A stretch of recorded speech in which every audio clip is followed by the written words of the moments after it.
এই জন্যে আমি বারবার আপনাদেরকে মনে করে একটা কথা, আমার জীবন থেকে উপলব্ধি করি একটা কথা, যে একমাত্র আল্লাহ ছাড়া এই পৃথিবীতে এবং পরকালে আমাদের আপন বলে কেউ নাই। বাকি সবাই সবার স্বার্থের জন্য আছে। মানুষ মানুষের অবস্থানকেই মূল্যায়ন করে, মানুষ মানুষের অবস্থানকেই মূল্যায়ন করে। আল্লাহ রাব্বুল আলামিন আপনার ভিতরটাকে ভালোবাসেন। দেখেন, আপনি যখন নামাজ পড়েন নাই, আল্লাহ পাক কিন্তু আপনাকে ধ্বংস করে দেন নাই। আল্লাহ পরম করুণাময় আপনাকে হেদায়েত দিয়ে নামাজি বানিয়ে দিয়েছেন।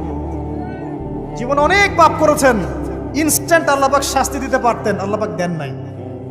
আল্লাহ আপনাকে ভালোবাসেন, আল্লাহ আমাকে ভালোবাসেন। আল্লাহ পাকের এই ভালোবাসার ঋণটা শোধ করার জন্য হলেও নামাজি হয়ে যান, আল্লাহর পথে ফিরে আসেন, দিনের জন্য কিছু করেন, দিনের ফিকির করেন, পড়াশোনা করেন। প্রিয় ভাইরা, আল্লাহ পাক তৌফিক দান করুন। দেখুন, এই রিবা থেকে দূরে থাকার জন্য একটা হাদিস যথেষ্ট, যে 4 শ্রেণীর মানুষকে আল্লাহ রাসূল সাল্লাল্লাহু আলাইহি ওয়াসাল্লাম